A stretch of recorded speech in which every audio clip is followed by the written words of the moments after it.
later become Germania, which was his dream. But that's all speculative.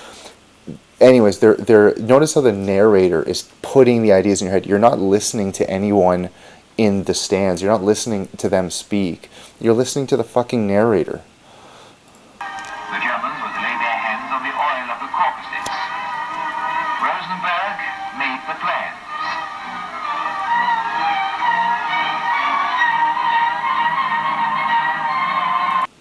Okay, so let's get to the questions here. Let's see what they got. By the way, this is the evidence you're going to find in America on the Nuremberg trials. You're not going to get actual words out of their mouths because they don't want you to hear what they have to say. Soviet prosecutor Alexandrov questions Saukel. Accused Saukel, will you tell us definitely how many people from the occupied territories were carried off to slavery in Germany? I will name the figure, gathered from your own documents. Okay, so I'll pause it right there. Again, they're being accused of war crimes. So the slavery, again, that's the terms any victor will use to the enemy. That's what he's being accused of, hauling people away and using them as slaves. When in reality, communists use people as slaves. But what they're doing is they're drawing the narrator, not the people. Anyways, the narrator is trying to tell you that they were pulling people for slave labor because that's what work was like in Germany, which is untrue. Everyone knows that communist countries use people for slave, and they just, exactly like you have now. You have low wages, high immigration, no jobs, you're not getting ahead in life. That's what's going on, but the communists do this. And I was arguing with somebody online recently, and we get into this debate, and we get to this point where he says something like the Nazis were communists, and I'm like, are you kidding me? Is this what's being taught? The Nazis fought communism head on, and it's the opposite. Like, they're lumping them all together with the communists and Hitler, and it's the exact opposite. Hitler was the only one. He was taking on the world against all communist countries. But anyways, let's listen to what he has to say. 9 million. Do you admit that figure? Okay, look at this, look. Gathered from your own documents. 9 million. Do you...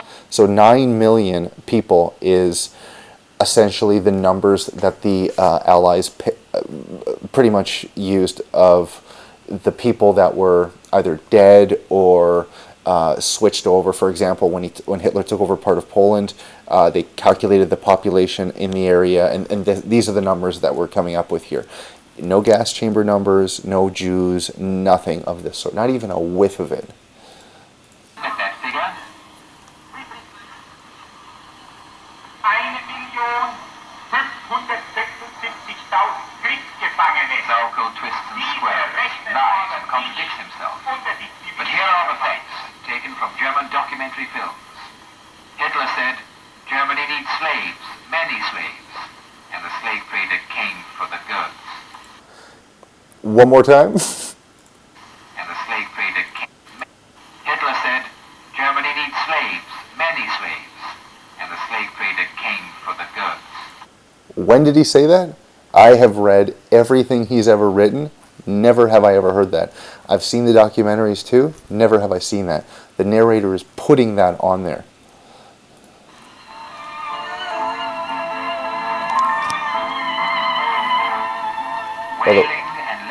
By the way, the music used here is very similar to Godfather music. It's fantastic sympathy music. Rose over Belarusia. Families were broken up. People were seized in the streets. It was a colossal manhunt. Men, women and children were driven along the roads, packed into railway trucks, and flowed in a never-ending stream. Now you'll notice here he says people were put into railway trucks. People, the communists, were put into railway trucks, not the Jews. And that's what this is all about, because in 1933, when Hitler came to power, he kicked all the communists out of policing positions and positions of power, and all of the Antifa BLM riots started to happen. That's what happened here. All of these people that are put in railway cars are the communists, not the Jews. And there's no mention of Jews here yet, is there?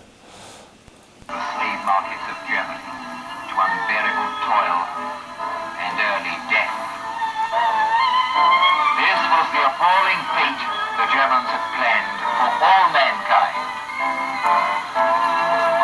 See, there's that, wait for it to finish. The Germans planned this for all mankind. That's bullshit. That is the biggest bullshit. He just wanted his fucking country back. Oh, this is rich. This I recorded just to show you how the narrator is just full of shit. Not you will answer for this, but I. Oh, you're feeling the rope around your neck already, Goering. Yes, you will answer for this. Okay, so here we go. Here's some of the vicious things that they did that it mentions, and this is the most vicious example in the entire quote-unquote Allied version of the Nuremberg trials. They slaughtered old folk and children, men and women, Russians and Poles, Norwegians and Frenchmen, defenseless civilians, and prisoners of war. No Jews. And again, they're just, switching the narrative. Again, they lost the war. This is normal propaganda for anyone who rises up against them. Because they're two opposing forces, don't forget. Communism is the direct opposing force to National Socialism. Capitalism is actually the left arm of communism. Capitalism will fall. America will crumble, by the way. All of what you're seeing is going to deteriorate, and America will turn into a National Socialist state. But this is not a bad thing. This is a good thing, in the sense that all American citizens will get socialist benefits, and all the non-citizens won't when the switch is flipped. But people don't really understand government structures. They're not kind of keen enough to figure it out. But there is only two true government structures, which is communism and National Socialism. What we have today are just kind of the dying breeds of world structures, namely communism on the eastern part of the world and capitalism on the west. Both will fall, and who remains was what it was all about. Trump won that election, and this is going to be so fucking big with what's coming. So anyways, I'll just go back a bit and play here. They hanged, shot, burned, and asphyxiated. Death and extermination was their motto. Death and extermination was their motto? Well, no it wasn't, but fuck it. I can't remember what this video is, but I'll play it. It probably has some significance if I have it here. If Hitler's force had not been stemmed and routed, Oh, right. This is the ovens that they supposedly killed all the Jews in. Okay, yeah, this is the big one. This is one of the big ones.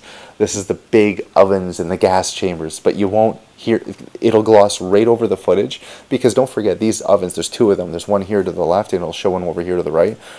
This is supposed to be the mass ovens that were killing Jews. Give me a break. What they were doing is they were burning bodies that were diseased.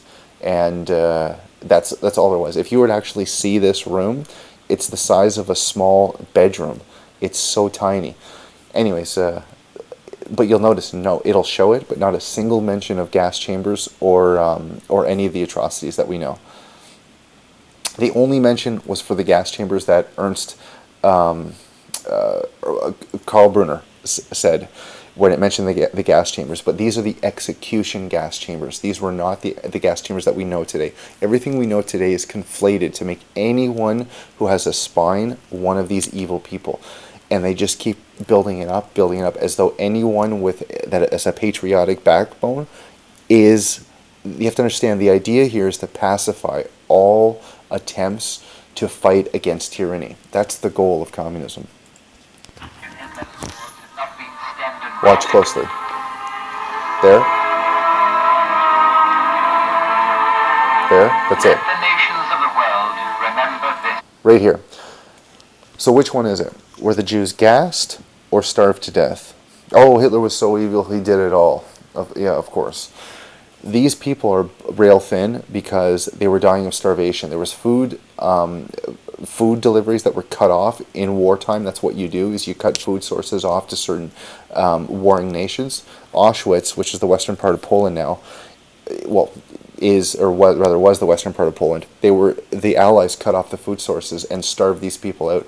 What you're seeing here is people dying from starvation, and they dug holes. They had everyone dig holes, and they bulldozed all of the starving people that died into them. The ones that they didn't bury, the ones that they needed to delouse that were coming into the camps, they used the Zyklon B canisters for delousing, and that's the evidence, by the way, of the gas chambers. But you'll notice that it's showing you footage of death and framing a narrative around it. Skinny people that are dead, this skinny, died of starvation. They didn't die of any gas chambers. The narrator doesn't mention it, and I'll go back to show you here. The bones, by the way, again, they burn people up. That's what people do. They incinerate them when they're dead. Let the nations of the world remember this. Murder was a profession and an industry with the Nazis. They even turned death into a commercial enterprise. They did not leave even the corpses of their victims in peace, but cold-bloodedly turned them to account. They cut the hair from their scalps and sent it to Germany to be made into mattresses. See the sacks and bales filling these warehouses? How many women must have been slaughtered and scalped to fill them? Auschwitz. So here's an Auschwitz thing here, and it's showing you. Remember, it's showing you the worst of the worst, and the worst of the worst is death with no narrative around it, other than what they're creating, which is war. Like the Americans did the same thing. Everyone in war kills. That's the way it works. The hair is what they're showing you. They're just listen. Okay, so these pics, by the way, are contraband that was taken into the POW camp. They just dumped everything out, and you'll notice that the myths around this footage is what we have with Joseph Mengele. That Joseph Mengele collected teeth, and teeth is the big one, I think. So pay attention to that. See, listen to the narrator's own words here. They pulled the gold teeth and dentures from the dead. They pulled the gold teeth and dentures from the dead. They're already dead. Because fillings were gold back then, they took the gold out of them, and they kept it. But it's the twist. Like, look at it from today's modern perspective. What we're taught that Mengele was pulling teeth out of Jews because he's an evil son of a bitch, and like it's right here. This is the original footage. The gold was sent to the vaults of the Reichsbank, into the treasure chests of Schacht and Funk. Again, the modern narrative is that these are Jewish teeth, that the Nazis were so evil and they tortured them all. When you heard it in his own words, they pulled the gold from the dentures of the dead bodies themselves.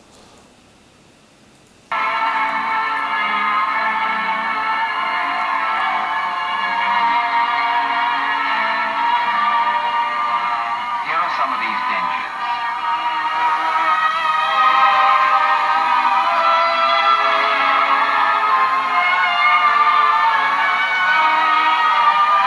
And here are gold teeth already melted down into ingots. The Germans turned blood into gold. Okay, so listen to the music. The music is making you think it's the worst. Remember, this is the worst example that you're going to get. And from these examples, modern propaganda has made the Jews into the most sympathized race of beings in the world. And, yeah. And use the gold for the shedding of more blood. See, they use the gold for the shedding of more blood. Nothing really specific, just that they're warmongers. Remember? The fighting spirit is what communists hate, because they want you to just take it up the ass. Here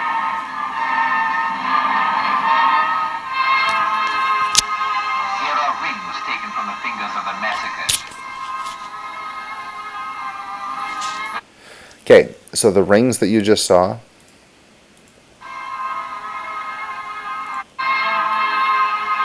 Here are rings taken from the fingers of the massacred. again, they took the rings off the dead bodies, just like they took the gold out of the teeth of the dentures of the people that were fallen. But the narrative is Joe